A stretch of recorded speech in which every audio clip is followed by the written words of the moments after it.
Tapi bohong.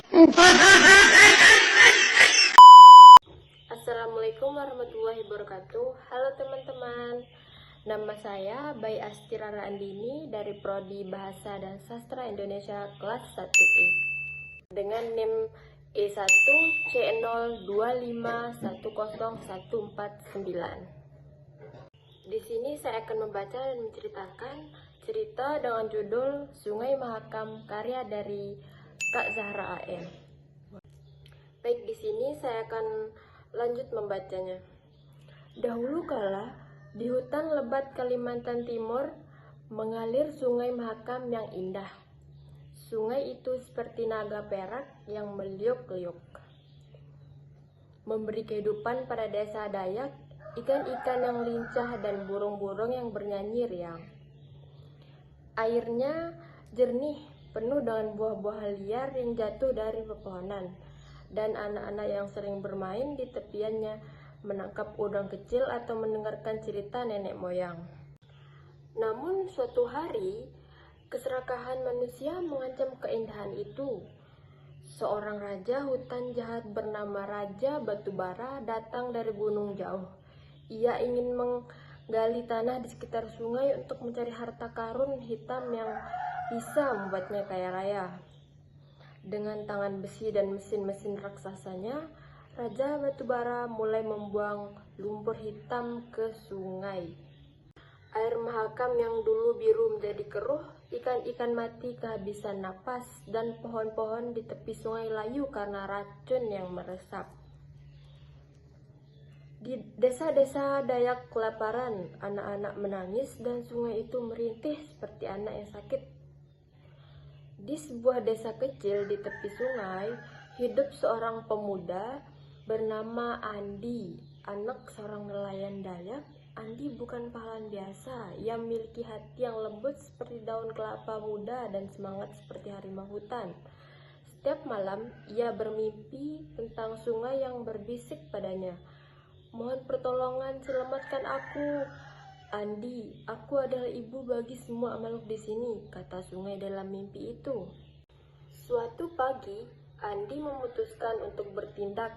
Ia membawa tombak bambu ajaib dari kakeknya, tombak yang konon diberikan oleh roh hutan, dan berlayar menyusuri sungai dengan perahu kayu sederhana. Perjalanannya penuh rintangan. Ia bertemu ular raksasa penjaga lumpur Raja Batubara yang melilit perahunya. Tapi Andi bernyanyi lagu lama Dayak, lagu yang membuat ular itu teringat kebaikan alam, dan ular itu pun mundur. Lebih jauh lagi, Andi menemukan gua rahasia di mana Raja Batubara menyimpan racunnya. Di sana, ia bertemu seekor burung enggap ajaib, burung suci suku Dayak yang bisa berbicara. "Kau harus menghadapi Raja Batubara dengan keberanian dan kebijaksanaan, bukan kekerasan," kata burung itu. Akhirnya, Andi tiba di istana Raja Batubara, sebuah benteng dari batu hitam yang menjulang. Raja itu tertawa jahat. "Siapa kau? Bocah kecil. Sungai ini milikku sekarang."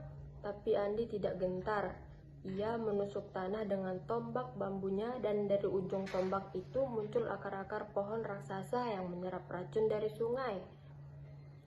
Burung enggang terbang di atas, memanggil angin hutan yang membersihkan lumpur.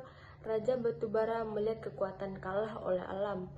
Berubah pikiran, ia menyadari bahwa keserakahannya hanya membawa kehancuran. "Maafkan aku," katanya, dan ia berjanji untuk menanam pohon kembali dan melindungi sungai. Sungai Mahakam pun kembali jernih.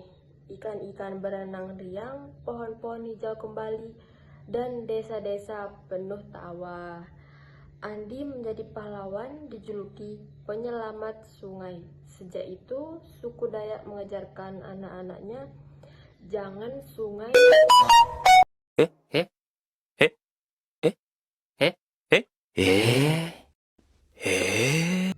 jaga sungai seperti ibu kita sendiri, karena tanpa air yang bersih tak ada kehidupan yang abadi. Dan begitulah Sungai Mahakam mengalir tenang hingga kini, mengingatkan kita semua untuk menghargai alam. Akhir cerita. Baik, kita tahu kesimpulan dari dongeng penyelamat Sungai Mahakam tersebut. Dongeng ini mengajarkan pentingnya menjaga dan menghormati alam, terutama sungai sebagai sumber kehidupan.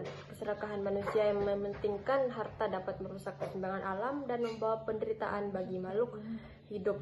Namun, dengan keberanian, kebijaksanaan, dan cinta terhadap lingkungan seperti yang dilakukan oleh Andi, alam dapat dipulihkan kembali. Cerita ini menegaskan bahwa manusia dan alam harus hidup selaras agar kehidupan tetap lestari. Sekian dari saya. Wassalamualaikum warahmatullahi wabarakatuh.